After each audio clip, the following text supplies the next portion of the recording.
இட்லி, தோசை, சாதம் எதுக்கானாலும் இந்த பீர்க்கங்காய் சட்னி ரொம்ப அருமையாக இருக்குங்க. எப்படி பண்ணுறதுன்னு காமிக்கிறேன், நீங்களும் ட்ரை பண்ணுங்கள். ஹாய் ஃப்ரெண்ட்ஸ், என் பேர் Aadhya. Welcome to our channel Aadhya recipes and vlogs. இப்போ தான் முதல் தடவை நம்ம சேனலை பார்க்குறீங்களா? அப்போது கண்டிப்பாக சப்ஸ்கிரைப் பண்ணிவிட்டு பாருங்கள். இந்த மாதிரி நிறைய இன்ட்ரெஸ்டிங்கான ரெசிபிஸ் எல்லாம் இருக்கும். அது கூடவே பக்கத்தில் இருக்கிற பெல்லை கூட கிளிக் பண்ணி வச்சுக்கோங்க. இனி லேட் பண்ணாமல் வீடியோக்குள்ளே போயிடலாம். இதுக்காக நான் ஒரு 1/2 கிலோ வரைக்கும் பீர்க்கங்காவை எடுத்துட்டு இந்த மாதிரி சைட்ஸ் எல்லாம் கட் பண்ணிவிட்டு மேலே இருக்கிற இந்த தோலை வந்து லேசாக சீவிக்கணும். சட்னிக்கு யூஸ் பண்ணுறோம்ல, அதனால லேசாக சீவிக்கணும், கரெக்டாக இருக்கும். இந்த மாதிரி பெரிய பெரிய பீசஸாக கட் பண்ணிவிட்டு பக்கத்தில் இருக்கட்டும். இந்த சட்னிக்காக எவ்வளோ பீர்க்கங்காய் எடுத்துக்கிறீங்களோ அதில் பாதி தக்காளி எடுத்துக்கினா கரெக்டாக இருக்கும். இப்போ ஒரு பேனை வச்சுட்டு ஸ்டவ் மேலே ஒரு 2 ஸ்பூன் அளவுக்கு மல்லி விதைகள், 1 ஸ்பூன் சீரகம் போட்டுட்டு கொஞ்சம் இந்த மாதிரி ரோஸ்ட் பண்ணிக்கோங்க. இதிலே ஒரு 7-8 வரமிளகா இல்லைனா காஞ்ச மிளகாவை போட்டுட்டு ஒரு வாட்டி இந்த மாதிரி ட்ரை ரோஸ்ட் பண்ணிவிட்டு இப்போ 1 ஸ்பூன் எண்ணெயை போட்டுட்டு இதிலேயே ஒரு 5-6 பச்சை மிளகாவை போட்டுக்கோங்க. இந்த மாதிரி ரெண்டுமே போடுறதால டேஸ்ட் வந்து ரொம்ப நல்லாயிருக்கும். நீங்கள் வேணும்னா ஏதாவது ஒன்று வச்சு கூட இந்த சட்னியை பண்ணலாங்க. இந்த மாதிரி கொஞ்சம் நல்லா வெந்த பிறகு எடுத்துகிட்டு ஒரு பிளேட்டில் பக்கத்தில் இருக்கட்டும்.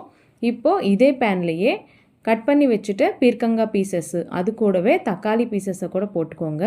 இதுலேயே கொஞ்சம் ஒரு 2 ஸ்பூன் அளவுக்கு எண்ணெயை சேர்த்துக்கலாம். இது கூடவே சின்ன எலுமிச்சம் பழம் சைஸ் வந்து புளியை சேர்த்துக்கலாங்க. இது கூடவே ஒரு 1/2 ஸ்பூன் அளவுக்கு மஞ்சள் தூள், 2 ஸ்பூன் அளவுக்கு கல்லுப்பு இல்லைன்னா சால்ட்டை போட்டுக்கிட்டு இதெல்லாம் ஒரு வாட்டி நல்லா மிக்ஸ் பண்ணிக்கோங்க.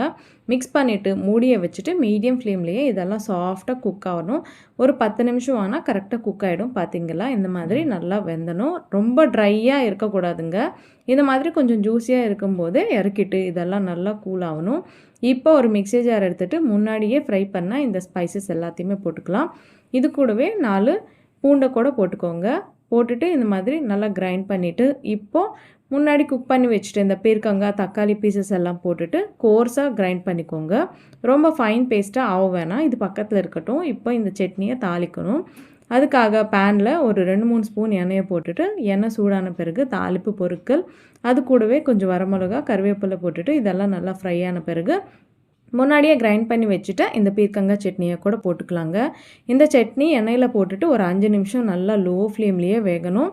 இதுக்கப்புறம் இறக்கிட்டு சர்வ் பண்ண வேண்டியதாங்க. அவ்வளோதாங்க, ரொம்ப ஈஸியாக இருக்கும். பீர்க்கங்காய் குழம்பு எப்பயும் பண்ணுவீங்கள்ல, அது இல்லாமல் இந்த மாதிரி சட்னியை ட்ரை பண்ணுங்கள். இதுவே நல்லா இருக்குன்னு எல்லாமே சாப்பிட்ருவாங்க. அவ்வளோ நல்லாயிருக்கும்.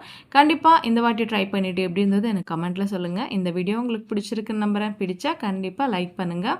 உங்கள் ஃப்ரெண்ட்ஸ் அண்ட் ஃபேமிலிக்கு ஷேர் பண்ணிவிட்டு இந்த மாதிரி நிறைய இன்ட்ரெஸ்டிங்கான ரெசிபிஸ்க்காக நம்ம சேனலை சப்ஸ்கிரைப் பண்ணிக்கோங்க. இன்னொரு நல்ல ரெசிபியுடன் உங்களை சந்திக்கிறேன். அது வரைக்கும் சைனிங் ஆஃப் உங்கள் ஆத்யா. Bye bye.